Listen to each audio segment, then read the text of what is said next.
नमस्कार, आप देख रहे हैं डेन न्यूज खबरें आप तक और मैं हूं आपके साथ अंजलि मिश्रा। डेन न्यूज में आप सभी दर्शकों का स्वागत है। इस बुलेटिन की शुरुआत से पहले नजर डालते हैं आज के हेडलाइंस पर। 2 दिवसीय मिथिला महोत्सव का जिलाधिकारी अरविंद कुमार वर्मा एवं पुलिस अधीक्षक ने केक काटकर एवं गुब्बारा कुछ हवा में उड़ाकर औपचारिक रूप से किया शुभारंभ।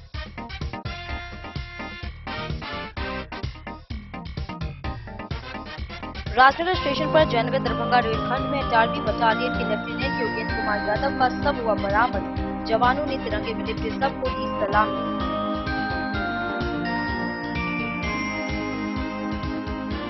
मिथिला महोत्सव में रामशिला हॉस्पिटल का लगा स्टॉल। आयुष्मान भारत योजना को लेकर लोगों को किया गया जागरूक।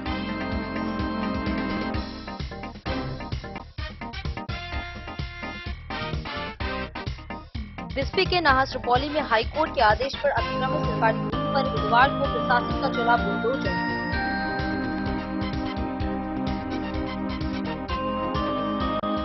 बेजा थाना क्षेत्र के खोर मदनपुर में एक व्यक्ति को मारपीट मामले में और दूसरे व्यक्ति को नाबालिग लड़की के अपहरण के आरोप में किया गया गिरफ्तार।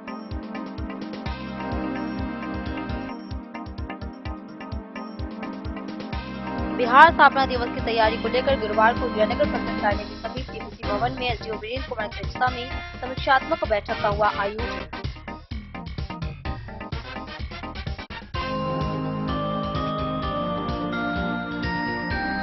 बिहार आंगनबाड़ी कर्मचारी संघ के तत्वाधान में बाल विकास परियोजना कार्यालय के समक्ष आंगनबाड़ी सेविका सहायिकाओं ने अपनी मांगों के समर्थन में किया धरना प्रदर्शन।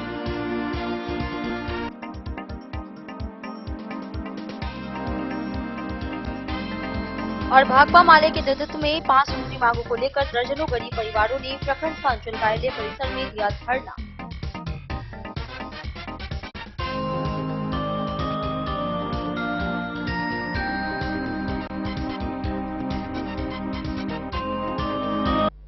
खबरें अब विस्तार से। मधुबनी में 2 दिवसीय मिथिला महोत्सव का शुभारंभ डीएम और एसपी ने किया। सांस्कृतिक कार्यक्रमों के साथ मिथिला पार्क का नया स्वरूप लॉन्च हुआ, जिसमें मधुबनी पेंटिंग भी है। यह शिल्पियों के लिए रोजगार का नया साधन बनेगा। 2 दिवसीय मिथिला महोत्सव का जिलाधिकारी अरविंद कुमार वर्मा एवं पुलिस अधीक्षक ने केक काटकर एवं गुब्बारा गुच्छ हवा में उड़ाकर औपचारिक शुभारंभ किया। इसके उपरांत जिलाधिकारी एवं पुलिस अधीक्षक ने मिथिला की संस्कृति एवं धरोहरों को प्रदर्शित करती स्टॉल का निरीक्षण किया। मखाना एवं मखाना से संबंधित उत्पाद, खादी एवं खादी से संबंधित उत्पाद, हस्तशिल्प, सिक्की आर्ट, सिक्की से संबंधित उत्पाद, मिथिला पेंटिंग एवं चित्रकला संस्थान, टेराकोटा, स्थानीय वाद्य यंत्र, लिट्टी चोखा, भंसाघर, स्थानीय खान पान एवं मिठाई, पंजीकार, गुरुकुल, राम सीता प्रथम मिलन स्थल, फुलहर के साथ साथ विकसित बिहार को प्रदर्शित करती सैंड आर्ट, फन जोन आदि से संबंधित स्टॉल लोगों के आकर्षण का केंद्र बनी हुई थी। दिन के सांस्कृतिक कार्यक्रम में स्कूली बच्चों एवं स्थानीय कलाकारों ने अपने गीत, संगीत, नृत्य, नाटक के माध्यम से सबका मन मोह लिया। मिथिला महोत्सव के शुभ अवसर पर जिला प्रशासन व भारत सरकार वस्त्र मंत्रालय, कार्यालय विकास आयुक्त, हस्तशिल्प सेवा केंद्र मधुबनी के सहयोग से ग्रामीण शिल्पियों द्वारा निर्मित मिथिला पाग का नए रूप से लॉन्च किया गया। यह पाग मिथिला की परंपरा को ध्यान में रखते हुए बनाया गया है। इसकी विशेषता यह है कि यह कपड़े से तैयार की गई है और इसके ऊपर मधुबनी पेंटिंग किया गया है। हिमाचल की टोपी की तरह इसे 24 घंटे लोग पहन सकते हैं और यह सभी साइज में उपलब्ध है। पूर्व में देखें तो पारंपरिक मिथिला पाग पहनने के बाद सर से गिर भी जाता था, परंतु यह पाग सभी साइज में होने के कारण लोगों के सर में बेहतर तरीके से बैठ जाता है और अपनी मिथिला परंपरा को सुशोभित करता है। साथ ही इसमें उपयोग होने वाली वस्तुएं, कलर शरीर पर भी नहीं लगता है, जबकि पूर्व में तैयार होने वाले पाग जब पहनते हैं और पसीना निकलता है तो वह कलर व गोंद चेहरे पर भी लग जाता है। इन सभी बातों को ध्यान में रखते हुए इस पारंपरिक मिथिला पाग को नए लुक में प्रस्तुत किया गया है, जिसका लोकार्पण आज जिला प्रशासन मधुबनी एवं हस्तशिल्प सेवा केंद्र मधुबनी के सहयोग से किया गया। अब यह आम लोगों के लिए उपलब्ध होगा। जिसे लोग ज्यादा से ज्यादा पसंद करेंगे। साथ ही इस क्षेत्र में काम करने वाले शिल्पियों को रोजगार का नया साधन भी प्राप्त होगा, जिससे लोगों की आय में भी बढ़ोतरी होगी। सबों ने इस नई पहल को सराहा एवं जिले व प्रदेश में होने वाले आगामी आयोजनों में इसका उपयोग करने का आह्वान किया।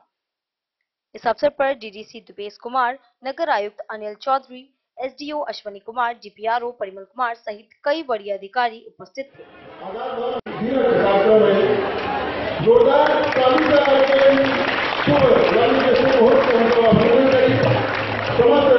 जिला प्रशासन के नाम विक्रम महोत्सव 2025 से आगाज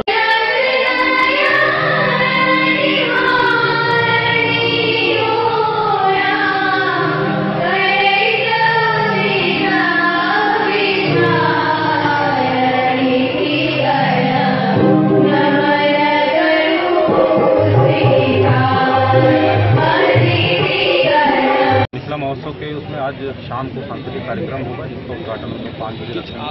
उसमें भी सभी जिलावासियों को मैं आमंत्रित करता हूँ।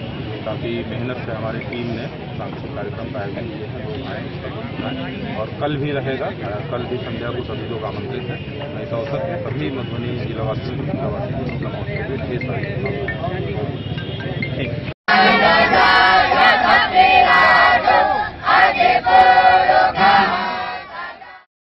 मधुबनी से फिरोज आलम की रिपोर्ट। राजनगर स्टेशन पर जयनगर दरभंगा रेलखंड में 18वीं बटालियन के लेफ्टिनेंट योगेंद्र कुमार यादव का शव मिला। पोस्टमार्टम के बाद जवानों ने तिरंगे में लिपटे शव को सलामी दी और पैतृक गांव भेज दिया। राजनगर जयनगर दरभंगा रेलखंड के राजनगर रेलवे स्टेशन के कुछ ही दूरी पर रेलवे ट्रैक के समीप 35 वर्षीय अज्ञात युवक का शव बरामद हुआ है। घटना गुरुवार की सुबह की बताई जा रही है, जहां प्लेटफॉर्म नंबर 1 और 2 के बीच मृतक युवक का शव बरामद हुआ है। राजनगर स्टेशन अधीक्षक के द्वारा जीआरपी जयनगर एवं रेल कंट्रोल समस्तीपुर को सूचना दे दी गई है। मौके पर सूचना मिलते ही जीआरपी जयनगर पहुंचे। शव को अपने कब्जे में लेकर पोस्टमार्टम करने के लिए मधुबनी भेज दिया गया। स्थानीय लोगों की माने तो मृतक युवक कमला गंगा एक्सप्रेस ट्रेन से गिरने की वजह से उसकी मौत हो गई है। मृतक युवक की उम्र 35 वर्षीय बताई जा रही है। वह नेवी ब्लू टी शर्ट और हरे रंग का पैंट पहना हुआ था। घटनास्थल से एक क्षतिग्रस्त मोबाइल फोन भी बरामद हुआ है। वहीं जीआरपी जयनगर ने शव पंचनामा कर पोस्टमार्टम के लिए मधुबनी सदर भेज दिया गया है। शव की पहचान उत्तर प्रदेश राज्य के जिला मिर्जापुर अंतर्गत छछुआ गांव निवासी योगेंद्र कुमार यादव लेफ्टिनेंट के रूप में हुई है, जो कि 18वीं बटालियन राजनगर में तैनात थे। जहां 18वीं बटालियन जवानों ने तिरंगों में लिपटी लेफ्टिनेंट योगेंद्र कुमार को नम आंखों से सलामी देकर मधुबनी से अपने पैतृक गांव के लिए रवाना किया। Bureau report Madhubani. मिथिला महोत्सव में रामशिला हॉस्पिटल का स्टॉल लगाकर आयुष्मान भारत योजना की जानकारी दी गई। लोगों को आयुष्मान कार्ड बनवाने, पात्रता जांच और मुफ्त इलाज की प्रक्रिया बताई गई। साथ ही अस्पताल 24 घंटे चिकित्सा सुविधा देता है। मिथिला महोत्सव के अवसर पर रामशिला हॉस्पिटल को जिला पदाधिकारी अरविंद कुमार द्वारा आमंत्रण प्राप्त हुआ है कि वह इस महोत्सव में अपना स्टॉल लगाएं और आयुष्मान भारत योजना के बारे में मिथिला वासियों को जागरूक करें। इस निमंत्रण को स्वीकार करते हुए रामशिला हॉस्पिटल ने महोत्सव में अपनी भागीदारी सुनिश्चित की है। रामशिला हॉस्पिटल मिथिला का पहला मल्टी स्पेशलिस्ट हॉस्पिटल है, जो आयुष्मान भारत योजना के तहत सबसे अधिक मरीजों को लाभान्वित कर रहा है। इस स्टॉल के माध्यम से स्थानीय निवासियों को आयुष्मान कार्ड बनाने, पात्रता जांचने और इस योजना के तहत मुफ्त इलाज की प्रक्रिया के बारे में जानकारी दी जाएगी। हॉस्पिटल की प्रमुख विशेषता यह है कि वह 24 घंटे उपलब्ध आपातकालीन सेवा देगा, जिसमें xray, CT scan, MRI, CMT, DFT, pharmacy एवं एम्बुलेंस सुविधा, डीएम कार्डियोलॉजिस्ट की विशेष सेवाएं। मिथिलांचल का एकमात्र कार्डियोलॉजिस्ट प्रत्येक रविवार रामशिला हॉस्पिटल में उपलब्ध रहते हैं। रामशिला हॉस्पिटल के इस प्रयास से मिथिला क्षेत्र के हजारों नागरिकों को आयुष्मान भारत योजना का लाभ उठाने में सहायता मिलेगी और वे अपने स्वास्थ्य के प्रति जागरूक हो सकेंगे। मधुबनी से फिरोज आलम की रिपोर्ट। बिस्फी प्रखंड के नाहस रुपौली में हाई कोर्ट के आदेश पर बुधवार को अतिक्रमित सरकारी भूमि पर प्रशासन ने बुलडोजर चलाया। वर्षों से कब्जा किए गए मकानों को जेसीबी से तोड़कर जमीन खाली कराई गई। साथ ही कार्रवाई में प्रशासन व भारी पुलिस बल मौजूद रहे। बिस्फी प्रखंड क्षेत्र के नाहस रुपौली में हाई कोर्ट के आदेश पर अतिक्रमित सरकारी भूमि पर बुधवार को प्रशासन का बुलडोजर चला। सरकार की भूमि एवं तालाब के भिंडा को स्थानीय 15 लोगों के द्वारा वर्षों से कब्जा कर घर बना लिया गया था, जिसका स्थानीय मुक्तेश्वर यादव बनाम बिहार सरकार एवं अन्य बाद संख्या MJC 2610/22 उच्च न्यायालय में चल रही थी।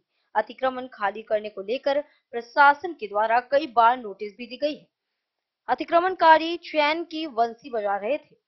अंततः उच्च न्यायालय के आदेश पर प्रशासन को बुलडोजर चलाना पड़ा। प्रशासन ने जेसीबी से सभी मकानों को तोड़कर अतिक्रमित भूमि को खाली करा दिया। अतिक्रमण खाली कराने में CO Santosh Kumar Singh, BPRO Shekhar Kumar, CI Vijay Yadav सहित पतौना थानाध्यक्ष राजकिशोर पंडित, औसी थानाध्यक्ष विकास कुमार एवं बिस्फी प्रभारी थानाध्यक्ष महादेव शाह सहित भारी संख्या में पुलिस बल मौजूद थे। सीओ ने बताया कि सभी रैयती भूमि पर लोगों ने अवैध रूप से कब्जा कर घर भी बना लिया था। करवाया जा रहा है, किसके आदेश पे हो रहा है और किसकी शिकायत पे किसके आदेश पे? एक मुक्तेश्वर यादव हैं, आवेदक हैं और उन्होंने शिकायत किया है और हाईकोर्ट के आदेश से हो रहा है। कितने लोगों के? 15 लोग हैं जी, 15 लोग हैं। सब पर आज ही कार्रवाई होना? हाँ, सब पे आज। अब तक किसी प्रकार का कोई व्यवधान या किसी प्रकार का कोई विरोध वगैरह? हल्का फुल्का व्यवधान है, लेकिन हम लोग अपना काम कर रहे हैं, विधि सम्मत कार्रवाई कर रहे हैं, किया जाएगा, उसको तोड़ दिया जाएगा, अतिक्रमण मुक्त कराया जाएगा। तो यहाँ पे किसी प्रकार का कुछ निर्माण होना है या फिर सड़क चौड़ीकरण? नहीं, निर्माण नहीं होना है। सरकारी जमीन पर अतिक्रमण ऐसे भी अवैध माना जाता है और इसको अतिक्रमण की श्रेणी में रखा जाता है यदि कोई सरकारी जमीन पर। बिस्फी से सत्यनारायण यादव की रिपोर्ट। बेजा थाना क्षेत्र के खोड़ मदनपुर के गांव के अमरनाथ महतो को मारपीट मामले में और कौशल सदाई को नाबालिग लड़की के अपहरण के आरोप में गिरफ्तार कर जेल भेज दिया गया। थानाध्यक्ष ने बताया कि दलदल से पकड़े जाने की पुष्टि हुई है। भेजा थाना क्षेत्र से 2 व्यक्ति को गिरफ्तार किया गया है, जिसमें एक की पहचान खोड़ मदनपुर गांव निवासी अमरनाथ महतो के रूप में हुई है, जबकि दूसरे की पहचान इंद्रदेव सदाई के पुत्र कौशल सदाई के रूप में हुई है। अमरनाथ महतो खोड़ मदनपुर गांव में अपने पड़ोसी के साथ मारपीट करने के मामले में उसी गांव के छोटू कुमार द्वारा प्राथमिकी दर्ज कराने के कारण गिरफ्तार हुआ है, जिसको पुलिस ने अपनी हिरासत में लेने के बाद जेल भेज दिया। वहीं कौशल सदाई को एक नाबालिग लड़की को गलत नियत से अपहरण करने के मामले में गिरफ्तार किया गया है। बेजा थाना अध्यक्ष सूरज कुमार ने बताया कि कौशल सदाई को दलदल से गिरफ्तार किया गया है, जिसकी तलाश में पुलिस जुटी हुई थी। बोले द न्यूज के लिए मधेपुर से अबू सलेम की रिपोर्ट। जयनगर में एसडीओ वीरेंद्र कुमार की अध्यक्षता में बिहार स्थापना दिवस की तैयारी को लेकर बैठक हुई। 22 से 24 मार्च तक प्रभात फेरी, कविता, भाषण, रंगोली व नुक्कड़ नाटक प्रतियोगिता आयोजित की जाएगी। बिहार स्थापना दिवस की तैयारी को लेकर गुरुवार को जयनगर प्रखंड कार्यालय के समीप टीपीसी भवन में एसडीओ वीरेंद्र कुमार की अध्यक्षता में समीक्षात्मक बैठक आयोजित की गई। बैठक में सभी विद्यालयों के प्रधानाध्यापक एवं विभिन्न विभागों के अधिकारियों ने भाग लिया।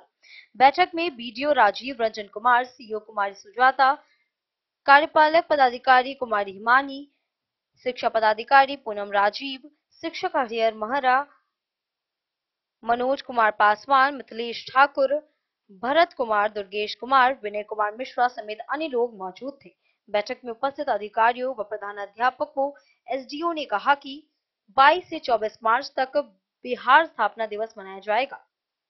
शनिवार को विभिन्न विद्यालयों के द्वारा स्कूली बच्चों के द्वारा प्रभात फेरी निकाली जाएगी एवं रविवार को स्थानीय कवि कलाकारों एवं अन्य लोगों के द्वारा बिहार गाथा तथा बिहार के सर्वांगीण विकास पर चर्चा परिचर्चा किया जाएगा। शनिवार से सोमवार तक शाम में जयनगर के किसान भवन में चयनित छात्रों से वाद विवाद, भाषण, कविता, रंगोली एवं नुक्कड़ नाटक प्रतियोगिता का आयोजन किया जाएगा। उन्होंने उपस्थित विद्यालयों के प्रधानाध्यापकों को अभी से ही छात्रों को प्रशिक्षण देने की बात कहते हुए कहा कि प्रतियोगिता में सफल छात्रों को सम्मानित किया जाएगा। डे न्यूज के लिए जयनगर से मोहम्मद अली की रिपोर्ट। खजौली प्रखंड में आंगनबाड़ी सेविका सहायकों ने स्थायीकरण, ग्रेजुएटी, 5G मोबाइल सुविधा, टेक होम राशन आदेश रद्द और ई-केवाईसी व फोटो कैप्चर व्यवस्था खत्म करने की मांग को लेकर 1 दिवसीय धरना दिया।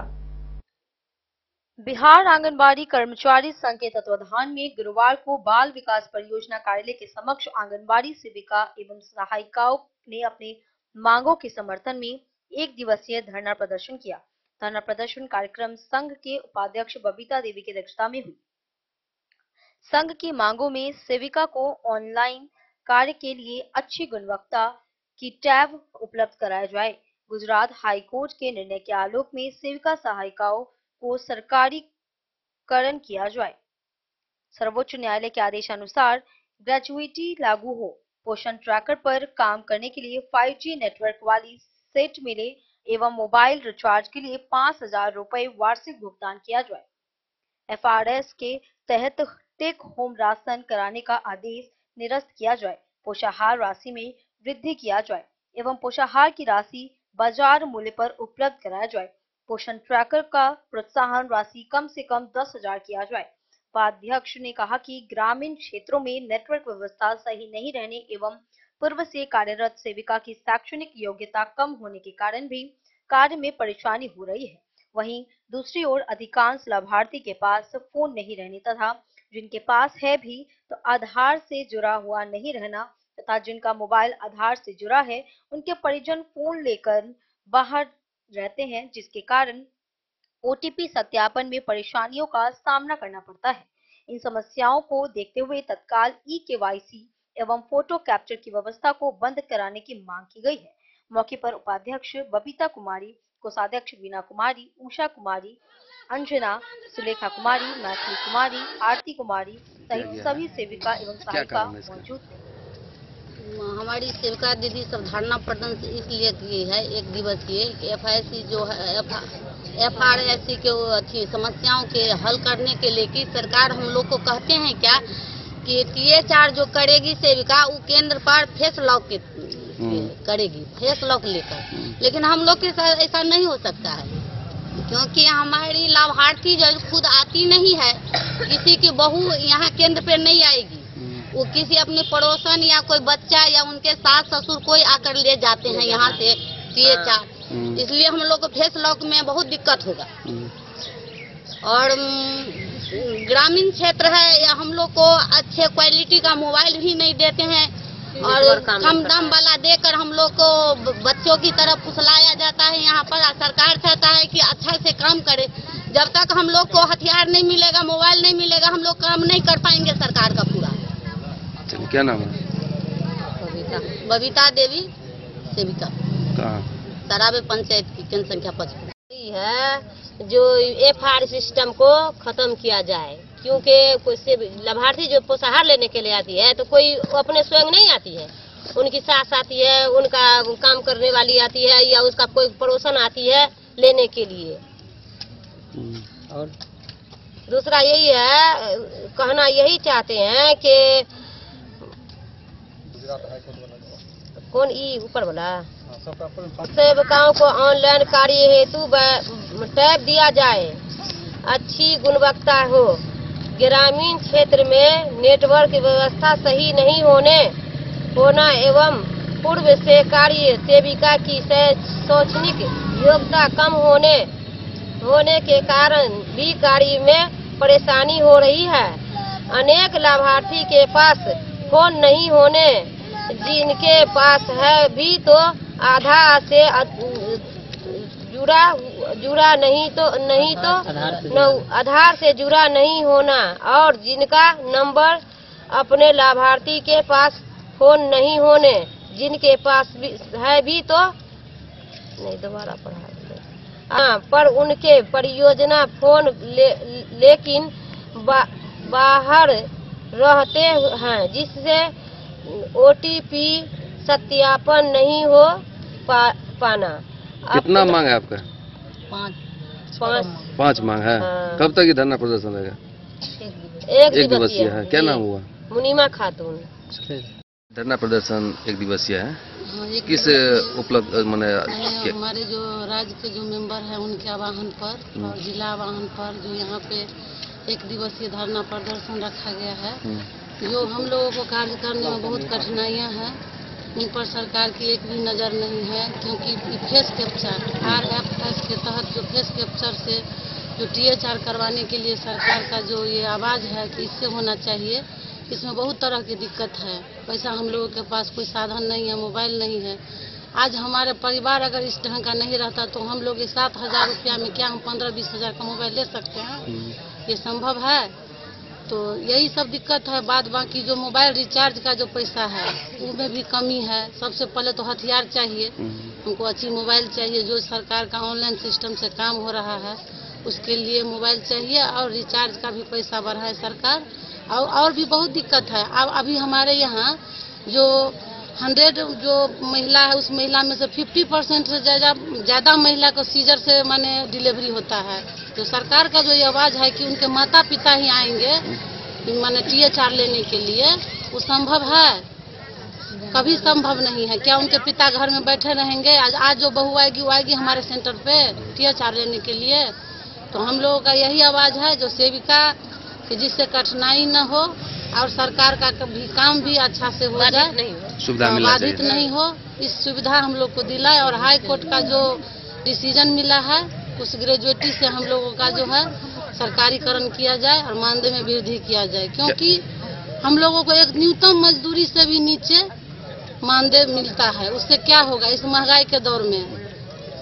पोषाहार में 7 रुपये किलो आलू का पैसा है, 100 रुपये तेल का है, क्या उसमें दाल का है, हर चीज में पैसा बहुत कम है, जो कि अभी 20 और हम लोग ऊपर से नीचे तक दबाव है। क्या उसमें हम लोग सक्षम है? कर सकते हैं? क्या नाम भी झेल रहे हैं, कर रहे हैं। क्या नाम है?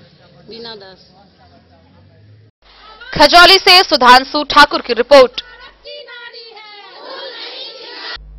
वक्त हो चला एक छोटे से ब्रेक का। मिलते हैं ब्रेक के बाद। आप बने रहिए हमारे साथ। में मधुबनी इस शादी सीजन सिर्फ हमारे साथ खरीदे और पाए 100% एक्सचेंज वैल्यू। आप सोने चांदी या हीरे के आभूषणों की तलाश में हैं तो हमारे ज्वेलरी शॉप में मिलेंगे आपको हर तरह के आभूषण बेहद किफायती दामों पर।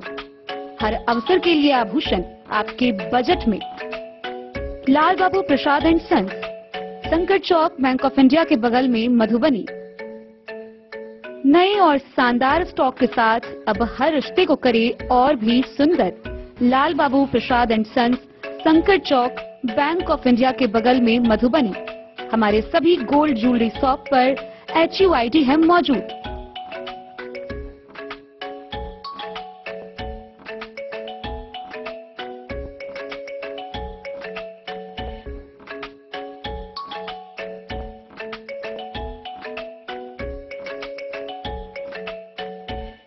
ट्रेंड के इस जमाने में क्या आप भी चाहते हैं स्टाइलिश और फैशनेबल कपड़े? क्या आप अपने लुक को अपग्रेड करना चाहते हैं?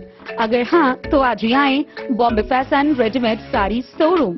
हमारे पास पुरुषों, महिलाओं और बच्चों के लिए है नए से नए फैशन ट्रेंड में कपड़े और एक्सेसरीज का लार्ज कलेक्शन। आपके बजट और हर अवसर के लिए खास। चाहे काम के लिए हो नए आउटफिट की तलाश, या पार्टी के लिए ड्रेस, या किसी खास अवसर के लिए सूट, सलवार और साड़ी, हमारे पास है हर एक ब्रांड। क्रिम्सन क्लब, मुफ्ती, टर्टल और किलर के SIS स्टोर्स। इसके अलावा रेमंड, स्पार्की, जॉकी, लक्ष्मीपति, मान्यवर, ब्लैकबेरी, नवाब पार्कर जैसे बड़े ब्रांड। तो देर किस बात की, आज ही आए बॉम्बे फैशन साड़ी एवं रेडीमेड शोरूम। हमारा पता है महिला कॉलेज रोड, मधुबनी।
लाल बाबू ज्वेलर्स।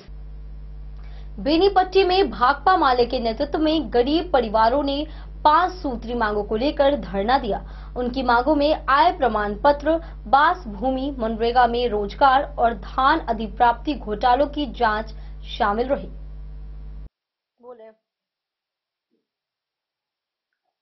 बेनीपट्टी प्रखंड अंचल कार्यालय परिसर में बुधवार को भाकपा माले के नेतृत्व में दर्जनों गरीब परिवारों ने अपनी 5 सूत्री मांगों के अलावे अन्य मांगों को भी लेकर धरना और विरोध प्रदर्शन किया। प्रदर्शनकारी सरकार और प्रशासन से गरीबों के हक में त्वरित कार्रवाई की मांग कर रहे थे। धरना के दौरान ही भाकपा माले ने सभा का भी आयोजन किया, जिसकी अध्यक्षता माले नेता अजीत कुमार ठाकुर ने की। इस दौरान भाकपा माले के युवा नेता मयंक कुमार यादव, प्रखंड सचिव श्याम पंडित, महिला नेत्री सुनीता देवी व जीता देवी समेत कई नेताओं ने कहा कि भाकपा माले गरीबों के अधिकारों के लिए लगातार संघर्ष कर रही है, लेकिन नीतीश सरकार की अफसरशाही गरीबों के सवालों और मुद्दों पर पूरी तरह संवेदनहीन बनी हुई है। वो चाहे 6,000 मासिक आय से कम वालों को 2 लाख अनुदान देने की योजना हो या भूमिहीनों को बसने के लिए जमीन देने का सवाल हो, सरकार की निष्क्रियता और भ्रष्टाचार गरीबों के हक को कुचल रही है। आज बिहार भ्रष्टाचारियों, माफियाओं और अपराधियों से त्रस्त हो चुका है। गरीबों को उनके हक और अधिकार से वंचित किया जा रहा है। उनकी मांगों में आय प्रमाण पत्र जारी करने के साथ महीनों पहले अंचल कार्यालय में जमा किए गए सैकड़ों महागरीब परिवारों को 72,000 वार्षिक से कम आय का प्रमाण पत्र निर्गत कराने, भूमिहीनों को बास भूमि देने, सैकड़ों भूमिहीन परिवारों द्वारा पूर्व में दिए गए आवेदनों के आधार पर 5 डिसमिल बास भूमि का पर्चा जारी करने, बसे हुए गरीबों को उसी जमीन का बास गीत पर्चा देने के साथ ही पर्चाधारियों को जमीन पर कब्जा दिलाने, बास गीत पर्चा प्राप्त लोगों को उस जमीन पर दखल कब्जा सुनिश्चित कराने तथा सभी ग्रामीण मजदूरों को जॉब कार्ड और रोजगार की गारंटी देने, मजदूरों को मनरेगा के तहत रोजगार का अधिकार देने, किसान की धान अधिप्राप्ति घोटालों की उच्च स्तरीय जांच कराने की मांग शामिल है। मौके पर विकास पासवान, चंदन पासवान, ओम प्रकाश शाह, मोहम्मद अनवर, राधा रानी देवी, उर्मिला देवी, मालती देवी, अनिता कुमारी सहित अन्य लोग भी मौजूद रहे।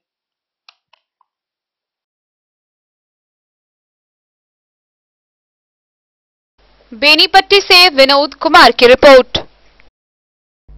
सीएचसी खजौली में प्रभारी चिकित्सा पदाधिकारी डॉक्टर ज्योतेंद्र नारायण की अध्यक्षता में आशा कार्यकर्ताओं की बैठक हुई। रुबेला उन्मूलन, एमआर टीकाकरण और परिवार नियोजन पर चर्चा किया गया। साथ ही कार्य में लापरवाही पर कार्रवाई की चेतावनी भी दी गई।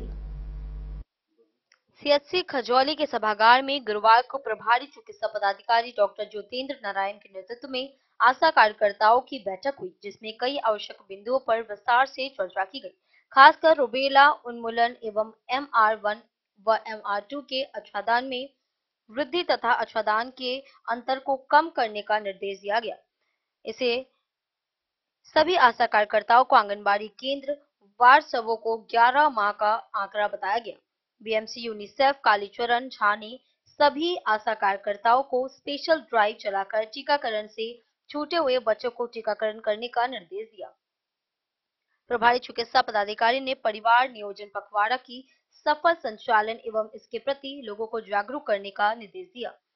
वहीं पीरा मिल के पीएल पंकज कुमार ने एनसीडी, एचबीएनसी एवं एचबीवाईईसी के बारे में विस्तार पूर्वक बताया, जबकि बीएमसी शंभू कुमार ने आशा कार्यकर्ताओं को कहा कि जहां जहां की कमी है वहां के आशा कार्यकर्ता यदि आच्छादन की कमी की अंतर को कम नहीं करेंगी तो उन आशा कार्यकर्ताओं से स्पष्टीकरण पूछते हुए कार्रवाई के लिए वरीय पदाधिकारी को सूचित कर दिया जाएगा। मौके पर एमओआईसी डॉक्टर ज्योतेंद्र नारायण, शंभू कुमार, कालीचरण झा, पंकज कुमार, पल्लवी कुमारी, बबलू कुमार, आशा फैसिलिटेटर रिंकू, रूपम मिलन, शुभकला, रीता एवं अन्य लोग मौजूद रहे।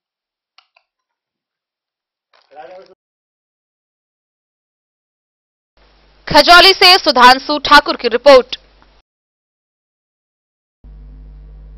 मधवापुर प्रखंड में आंगनबाड़ी सेविकाओं ने सीडीपीओ को आवेदन देकर पोषाहार योजना में फेस मैचिंग की समस्या उठाई। आधार अपडेट न होने से लाभुकों का फेस मैच नहीं हो पा रहा है। सेविकाओं ने वार्ड स्तर पर आधार अपडेट कैंप लगाने और फिलहाल पुरानी पद्धति से टेक होम राशन वितरण की मांग की है। पोषाहार योजना का लाभ देने में मोबाइल ऐप से लाभुकों का फेस मैच नहीं होने की समस्या को आंगनबाड़ी सेविकाओं ने सामूहिक रूप से बाल विकास परियोजना कार्यालय मधवापुर में रखा। गुरुवार को सेविकाओं ने सीडीपीओ को पत्र लिखकर कहा कि एक ओर लाभुकों का फेस मैच कराए बिना उन्हें पोषाहार का लाभ नहीं देने का निर्देश जारी किया गया है, वहीं दूसरी ओर कुछ गिने चुने लोगों को छोड़कर सामान्य लाभुकों का आधार कार्ड अपडेट नहीं है। इस वजह से फेस मैच कराने में बाधा आ रही है। सेविकाओं ने बताया कि उन्होंने आधार कार्ड अपडेट कराने के लिए लाभार्थियों को बार बार जागरूक किया, किंतु लाभार्थी समूह की गर्भवती और नवजातों के साथ प्रसूता महिलाओं ने घर से बहुत दूर प्रखंड मुख्यालय जाने में खुद को असमर्थ बता रही हैं। वे लोग वार्ड स्तर पर कैंप लगाकर आधार कार्ड अपडेट कराने की मांग कर रही हैं। सेविकाओं ने पत्र में यह भी लिखा है कि पूर्व के समय में दिए गए स्मार्टफोन वर्षों से खराब पड़े हैं। इस वजह से उन्हें दूसरे फोन से कार्य करने में बड़ी परेशानी हो रही है। जब तक लाभार्थियों का आधार कार्ड अपडेट नहीं कराया जाएगा, तब तक के लिए पुरानी पद्धति से टेक होम राशन वितरण करने का आदेश देने की मांग सीडीपीओ के नाम लिखे गए आवेदन के माध्यम से सेविकाओं ने की है।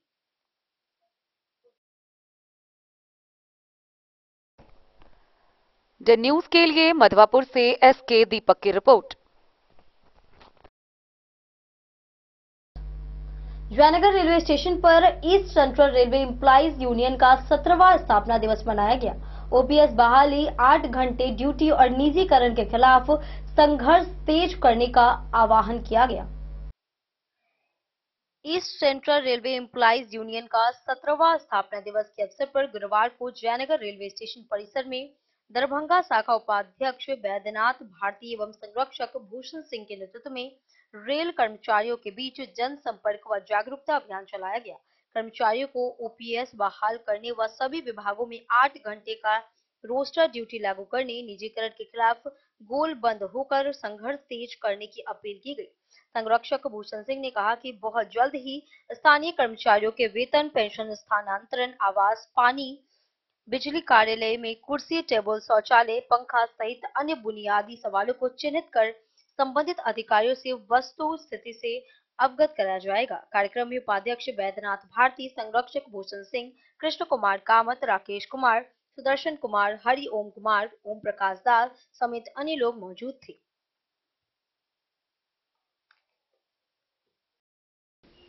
द न्यूज के लिए जयनगर से मोहम्मद अली की रिपोर्ट। शिक्षाविद विद्या झा को शिक्षा सुमेरु राष्ट्रीय सम्मान 2025 से सम्मानित किया गया। यह सम्मान पटना में आर्यव्रत सहोदया कॉम्प्लेक्स द्वारा आयोजित कार्यक्रम में प्रदान किया गया। उनकी अनुपस्थिति में उनकी बेटी डॉक्टर सुमन झा ने यह सम्मान ग्रहण किया। विद्या झा को यह सम्मान शिक्षा के क्षेत्र में 30 वर्षों के योगदान और बच्चों के भविष्य निर्माण में उनके समर्पण के लिए दिया गया। शिक्षाविद महिला विद्या झा को शिक्षा सुमेरु राष्ट्रीय सम्मान 2025 से नवाजा गया। यह कार्यक्रम आर्यावर्त सहोदया कॉम्प्लेक्स की ओर से पटना में विगत 9 मार्च को किया गया। विद्या झा की अनुपस्थिति में उनके लिए यह सम्मान उनकी पुत्री CMP+2 स्कूल हिसार की निदेशिका डॉक्टर सुमन झा ने प्राप्त किया। उन्होंने बताया कि शिक्षा के क्षेत्र में बच्चों का भविष्य संवारने के लिए उनकी मां की 30 वर्षों की तपस्या का फल यह सम्मान है। इलाके के बच्चों को सुंदर संस्कार के साथ बेहतर शिक्षा देने के लिए उन्होंने लंबे समय तक संघर्ष किया है। भारत नेपाल मैत्री संघ के अध्यक्ष के मिश्रा, मधवापुर के पूर्व प्रमुख रत्नेश्वर ठाकुर, प्रिंसिपल श्याम सुंदर ठाकुर, शिक्षक दिलीप झा, कल्पना झा, पूर्णिमा झा और विनोद यादव सहित इलाके के अनेक गणमान्य लोगों ने इस सम्मान का स्वागत करते हुए विद्या झा को बधाई दी है।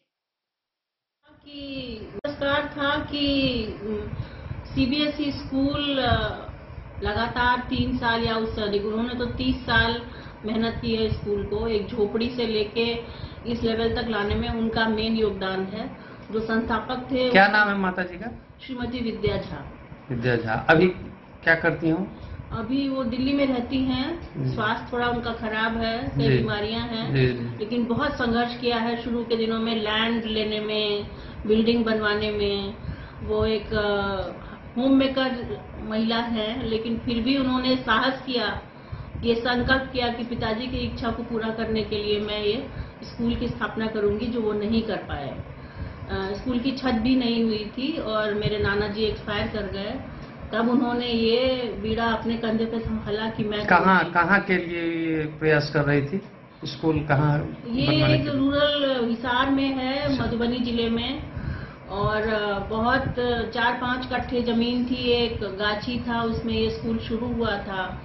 उसके बाद धीरे धीरे उन्होंने आसपास का सब लैंड एक्वायर किया, डोनेशन लिया, धीरे धीरे हमने बिल्डिंग बनाया। तो ये बहुत लंबा संघर्ष है उनका, जो इन्होंने किया सिर्फ अपने पिता की इच्छा को जीवित रखने के लिए, उनका नाम उनको जीवित रखने के लिए इस स्कूल के रूप में। अच्छा, तो वो किनकी ओर से दिया गया? थोड़ा मेमोरेंडम लाएंगे वो?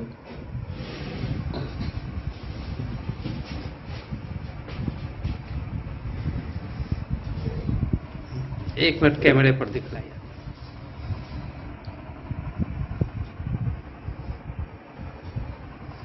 जी, अब बताया जाए कि ये किनके द्वारा दिया गया? ये है आर्यभट्ट सहोदया स्कूल कॉम्प्लेक्स, ये central board of secondary education की तरफ से दिया गया है, और पुरस्कार का नाम है शिक्षा सुमेरु।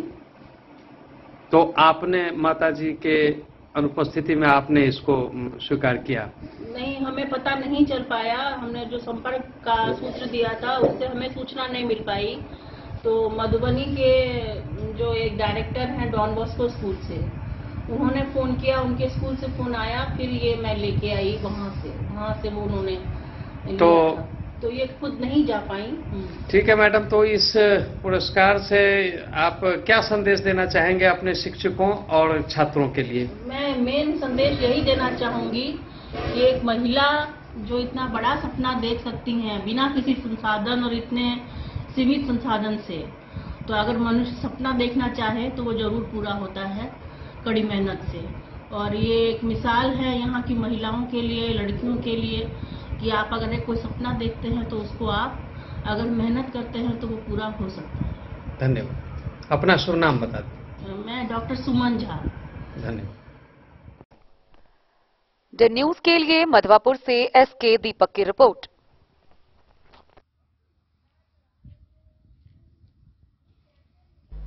वक्त हो चला एक छोटे से ब्रेक का। मिलते हैं ब्रेक के बाद, आप बने रहिए हमारे साथ।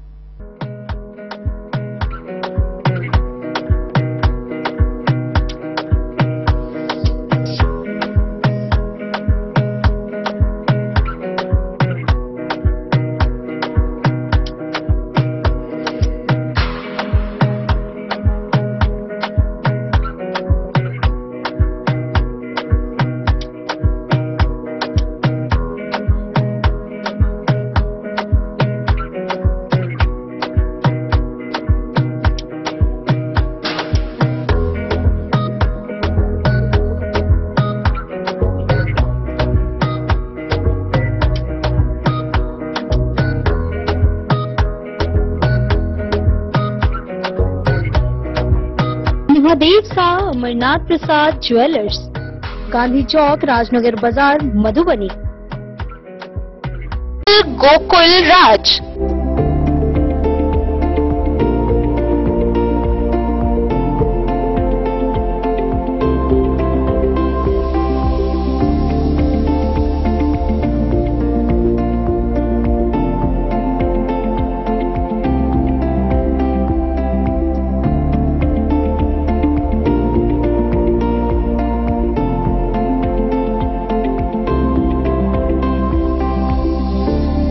शहर के भीड़ भाड़ से दूर शांति और सुकून से भरे वातावरण में मधुबनी शहर के लहरियागंज वार्ड नंबर 1 में पूरे मिथिलांचल क्षेत्र का सबसे भव्य होटल होटल गोकुल राज। 4 मंजिला इमारत की इस होटल में है 4 बड़े बड़े बैंकेट हॉल, रिंग सेरेमनी, शादी, मीटिंग या पार्टी, हर एक आयोजन के लिए अलग से हॉल की व्यवस्था, रेस्टोरेंट की व्यवस्था जहां एक से बढ़कर एक लजीज व्यंजनों का मिलेगा संगम, और रहने का उचित प्रबंध, suite room, AC room, non AC room से सुसज्जित होटल जहां लिफ्ट की भी है व्यवस्था, पार्किंग का पूरा इंतजाम। तो आइए और जिंदगी में खुशियों से भरी यादें शामिल करिए। होटल गोकुल राज मधुबनी में आप लोगों का स्वागत है।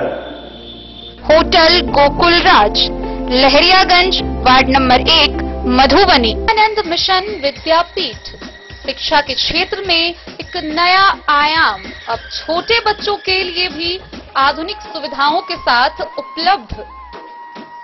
विवेकानंद मिशन विद्यापीठ जूनियर, जहां क्लास प्री नर्सरी से 5th स्टैंडर्ड तक के बच्चों का एडमिशन प्रारंभ है। अगर आप भी चाहते हैं अपने बच्चों का शिक्षा के क्षेत्र में बेहतर विकास, तो विवेकानंद मिशन विद्यापीठ जूनियर है आपके लिए तैयार। 2.5 से 10 वर्षों के बच्चों के लिए आपको मिलेगा आधुनिक सुविधाओं के साथ एक बेहतर शिक्षा का माहौल। सीबीएसई बेस्ड करिकुलम सिलेबस के साथ साथ स्टूडेंट्स होंगे art and craft, game and sports और कल्चरल एक्टिविटीज में अव्वल। इंग्लिश मीडियम के माहौल के बीच स्टूडेंट्स बनेंगे स्मार्ट, जहां किताबी ज्ञान के साथ साथ हर क्षेत्र में स्टूडेंट्स होंगे अवेयर। हॉबीज और इंटरेस्ट को मिलेगी प्राथमिकता। तो आइए और अपने बच्चों के बेहतर भविष्य के लिए आज ही नामांकन करवाइए। विवेकानंद मिशन विद्यापीठ जूनियर, हमारा पता है तिरहुत कॉलोनी, नगर परिषद, मेन रोड। लदनिया प्रखंड के महता गांव स्थित मध्य विद्यालय में वार्षिक मूल्यांकन परीक्षा पारदर्शिता से संपन्न कराने वाले शिक्षकों को सम्मानित किया गया। प्रधानाध्यापक प्रेमनाथ गोसाई की अध्यक्षता में सभी शिक्षकों को मोमेंटो व माला देकर सम्मानित किया गया। बिहार सरकार द्वारा संचालित वार्षिक मूल्यांकन परीक्षा को सफलतापूर्वक संपन्न कराने को लेकर लदनिया प्रखंड के महता गांव स्थित मध्य विद्यालय प्रांगण में उत्कृष्ट कार्य करने वाले शिक्षकों को सम्मानित किया गया।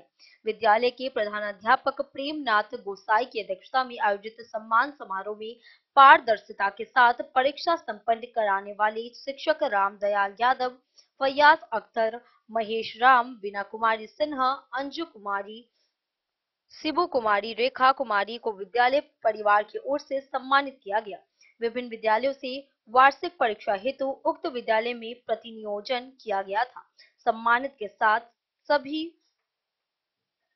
शिक्षकों को विद्यालय से विरमित किया गया।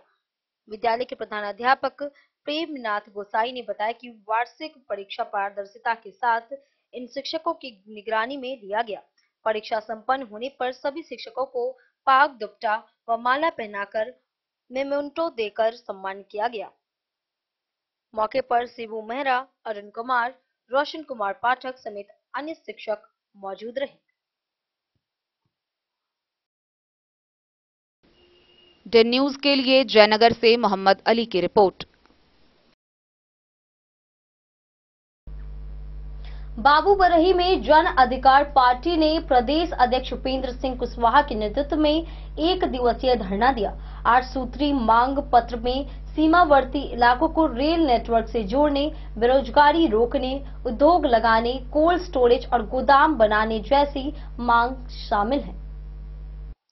जन अधिकार पार्टी के प्रदेश अध्यक्ष उपेंद्र सिंह कुशवाहा के नेतृत्व में गुरुवार को बाबूबरही प्रखंड परिसर में 1 दिवसीय शांतिपूर्ण धरना हुआ।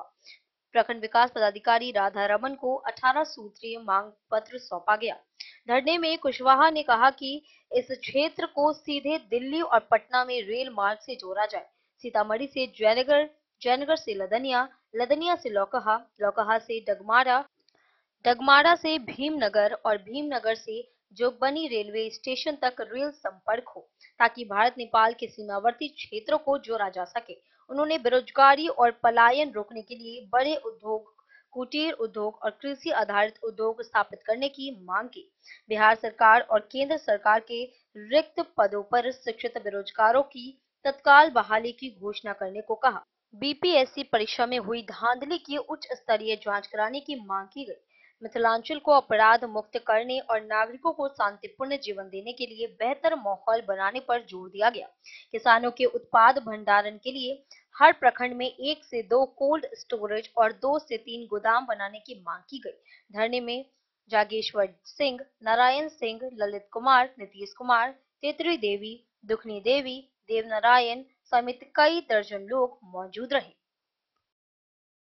बाबूबढ़ी से ललित नारायण सिंह की रिपोर्ट। मधवापुर प्रखंड के साहर घाट में जन स्वराज नेता रत्नेश्वर ठाकुर ने सरकार पर जनहित के झूठे दावे करने का आरोप लगाया है। उन्होंने कहा कि बजट में महिलाओं, किसानों और मजदूरों की उपेक्षा हुई है। वहीं बेरोजगारी, पलायन और बदहाल स्वास्थ्य व्यवस्था चरम पर है। जनहित में कार्य करने के झूठे दावे करने वाली बिहार सरकार खुद की पीठ थपथपा रही है, जबकि सच्चाई यही है कि सभी तबके के लोग आर्थिक, शारीरिक और मानसिक परेशानी की दौर से गुजर रहे हैं। ये बातें साहर घाट में मधवापुर के पूर्व प्रमुख जन स्वराज नेता रत्नेश्वर ठाकुर ने कही। उन्होंने बताया कि महिला आत्मनिर्भरता की बात करने वाली सरकार ने नारियों की सुविधा का ध्यान बजट में बिल्कुल ही नहीं रखा। चाहे गांव के मजदूर हो या देश को जीवन दान देने वाले फटेहाल अन्नदाता, सरकार ने सभी को उपेक्षित रखा है। बेरोजगारी, पलायन, अशिक्षा, बदहाल स्वास्थ्य सेवा की समस्याएं चरम सीमा पर पहुंच गई है।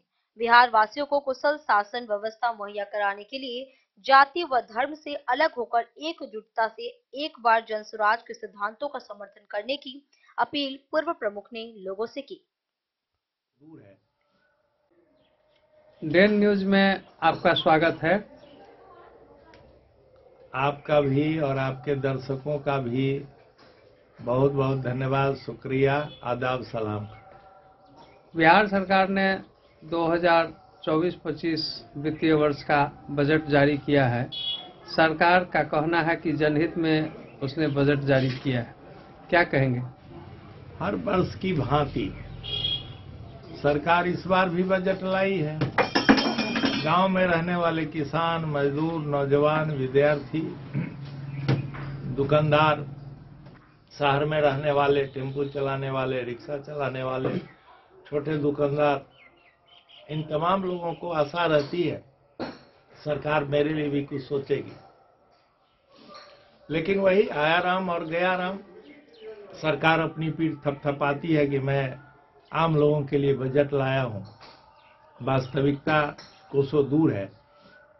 जब बिहार से पलायन रुक जाए, जब बिहार में रोजगार उपलब्ध हो जाए, महंगाई कंट्रोल हो जाए, शिक्षा और स्वास्थ्य लोगों को उपलब्ध हो जाए, तब हम समझेंगे कि किसानों का बजट है। खेती के तरफ किसान जो विमुख हो चुके हैं वो उन्मुख हो जाए, तब हम समझेंगे किसानों का बजट है। हर वर्ष की भांति ऐसी सरकार आती है, बजट प्रस्तुत करती है, बड़े बड़े लोगों को के लिए बड़ी बड़ी छूटें आती है। कुछ झुनझुना गरीब लोगों के लिए भी, गांव में रहने वालों लोगों के लिए भी होता है। इस बार तो चुनावी वर्ष है, इसमें तो कुछ झुनझुना जरूर बजाया जाएगा, सरकार के द्वारा बजाया भी गया है। महिलाओं के विकास के लिए सरकार बार बार सकारात्मक पक्ष रखती है और महिलाओं के उत्थान के लिए अपना प्रयास और योजना देने की भी बात सरकार करती है।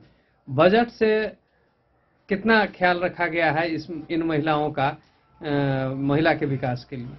आप तो दीपक जी पत्रकार हैं, गांव में महिलाओं की दुर्दशा आप देखिए, उसकी बेरोजगारी और फटहाली को देखिए और उनके उत्थान को भी देखिए। आजीविका के माध्यम से 12% सूद वसूला जा रहा है। हम जन स्वराज के लोग कहते हैं उसको आत्मनिर्भर, महिलाओं को आत्मनिर्भर बनाने के लिए हम 4% सूद पर ऋण उपलब्ध कराएंगे, उसे आत्मनिर्भर बनाएंगे। 4% वार्षिक, 4% वार्षिक सूद पर हम उन्हें ऋण उपलब्ध कराएंगे, उन्हें आत्मनिर्भर बनाएंगे, उनको टेक्निकल प्रशिक्षण देंगे और स्वावलंबी बनाएंगे। गांव में एक कहावत है, भोज में घी परसा जा रहा था तो सूरदास जी ने कहा कि क्या परस रहे हैं भाई, तो कहा कि घी परस रहे हैं। सूरदास जी ने कहा कि गड़गड़ाएगा तब न समझेंगे कुछ परस रहे हैं। वही स्थिति है। सरकार यहाँ के महिलाओं के लिए, युवाओं के लिए, बेरोजगारों के लिए, विद्यार्थियों के लिए, किसानों के लिए, व्यापारियों के लिए कुछ करे, उसके फटहाली को, उसकी गरीबी और बेबसी को के लिए कुछ कर सके, योजना बना सके। तब तो यहाँ तो कोई योजना है नहीं, वो कागज में है। सभी योजनाएं फलप है, सभी योजनाओं में लूट है। ठीक, बहुत बहुत धन्यवाद। आपको भी बहुत बहुत धन्यवाद। द न्यूज के लिए मधवापुर से एसके दीपक की रिपोर्ट।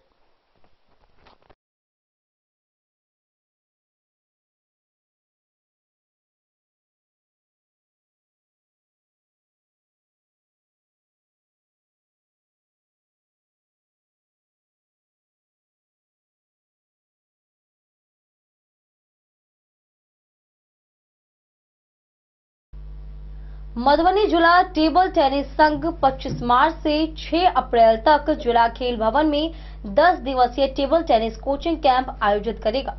सभी स्कूल कॉलेजों से छात्रों को भेजने की अपील की गई है। जिला टेबल टेनिस संघ 25 मार्च से 6 अप्रैल तक जिला खेल भवन में 10 दिवसीय टेबल टेनिस कोचिंग कैंप का आयोजन करने जा रहा है। इस कैंप में हर उम्र के लोगों को प्रशिक्षण दिया जाएगा। इस कैंप के आयोजन का मूल उद्देश्य जिले के नागरिकों को टेबल टेनिस खेल के बारे में जागरूक करना है। सभी स्कूल और कॉलेज को सूचित किया जा रहा है कि वे अपने छात्र को भेजें और इस 10 दिवसीय कैंप का लाभ उठाएं। यह जानकारी जिला सचिव संतोष झा ने दी है। उन्होंने कैंप समापन के बाद बताया कि MDTTA गणतंत्र दिवस टूर्नामेंट के बाद इस साल का दूसरा टूर्नामेंट आयोजित करेगा। यह निर्णय एक बैठक में लिया गया है, जिसमें विजेता देवी, ज्योति रमन झा, नवीन मुरारका, कुमार रवि, सुनील ठाकुर, शिशिर पंजियार, अजित मिश्रा, रवि पूर्वे उपस्थित थे।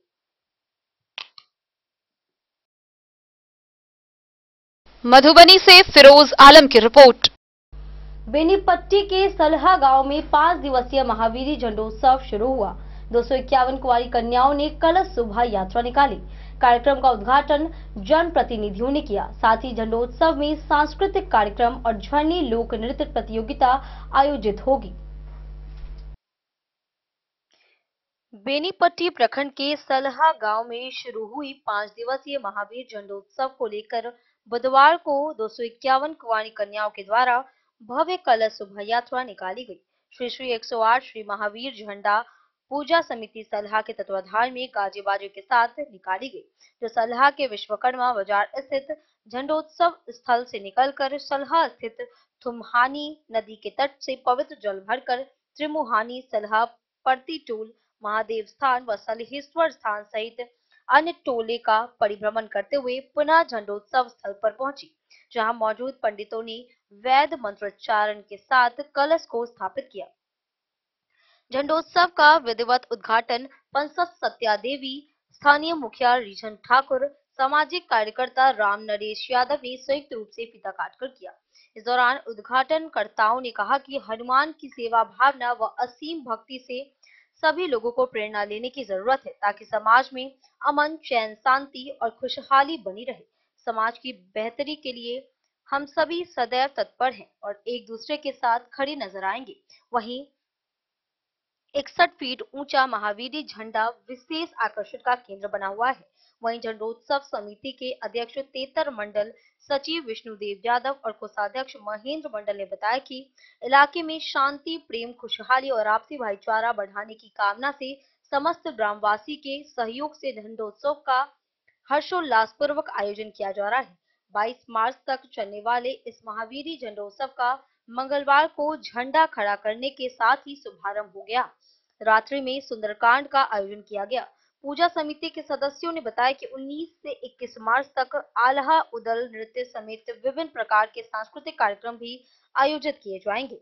झंडोत्सव के दौरान झरनी लोक नृत्य प्रतियोगिता का आयोजन होगा। झरनी गीत के सभी खिलाड़ियों को स्थानीय मुखिया ठाकुर द्वारा अंग वस्त्र भेंट कर सम्मानित किया गया। मेले में ब्रेक डांस, टावर झूला, रेल झूला, नाव झूला भी लगाया गया है।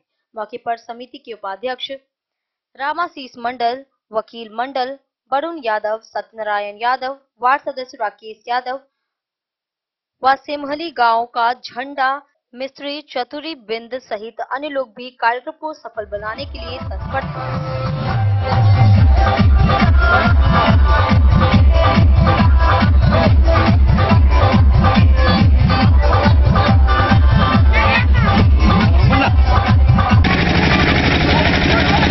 हमारे मीडिया बंधु को धन्यवाद। जो हमारे सलाह पंचायत में वार्ड नंबर 2 में झंडा का आयोजन किया गया है हमारे ग्रामीण की तरफ से, हमारे कार्यकर्ता बंधु और जितना भी कमेटी है उनके धन्यवाद देते हैं कि साल 2 साल में यहाँ झंडा का आयोजन होता है। हम बहुत खुश के साथ धन्यवाद देते हैं सभी कर्मियों को, जो मीडिया कर्मी भी आए पहुंचे हुए हैं और हमारे जितना भी कमेटी है झंडा का उनको तहे दिल से धन्यवाद देते हैं। और ये झंडा 18 तारीख को 18/3/2025 को खड़ा हुए हैं और ये 5 दिवसीय मेला है जो 18 से 22 तारीख तक होगा। इसमें बहुत तरह के खेल तमाशा है, उसमें नाच का भी प्रोग्राम रखा गया है 3 रोज का, जो हमारे यहाँ बोलता है कि अलाउदर के नाच वही होगा। और हमारे जितना भी कर्मी हमारे समिति साहब है, समिति का पति है रामनिवास यादव जी, जो समाज सेवा में अपना जीवन व्यक्त कर दिए हैं। आज से नहीं, जब हम लोग जान हुआ तब सब देखते हैं राजनीति में इनको, और हमें बहुत खुशी के साथ इनके साथ 3 साल काम करने का मौका मिला, 2 साल और बाकी है और हम लोग साथ में काम कर रहे हैं खुशी के साथ। और जितना भी हमारे कर्मी लोग हैं झंडा तलन में यहाँ जो खड़ा आज झंडा पूजा है आपके यहाँ, महावीर झंडोत्सव का आयोजन है। आज कलश यात्रा निकली हुई थी और अभी अभी आप फीता काटकर इस कार्यक्रम का विधिवत उद्घाटन किए हैं। ऐसे समय में आप क्या समाज को संदेश दीजिएगा, कार्यक्रम क्या है, पूरी बात संक्षिप्त शब्दों में बताएं। हम सबसे पहले जो यहाँ के कार्यकर्ता उसको हम नमन करते हैं और उसको उत्साह को हम हमेशा बढ़ावेंगे और हम उसके साथ हैं। इतनी कमजोरी के साथ, इतनी गरीबता के साथ और उन्होंने इतना उत्साह बढ़ाया है।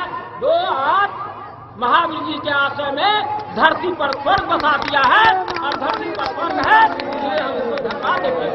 हम उसको हर हमेशा उसके साथ। बेनीपट्टी से विनोद कुमार की रिपोर्ट। आज के इस बुलेटिन में फिलहाल इतना ही। कल फिर हाजिर होंगे नए खबरों के साथ। तब तक दीजिए पूरी टीम को इजाजत और मधुबनी के हर छोटे बड़े खबरों को देखने के लिए देखते रहिए डेन न्यूज खबरें आप तक। नमस्कार।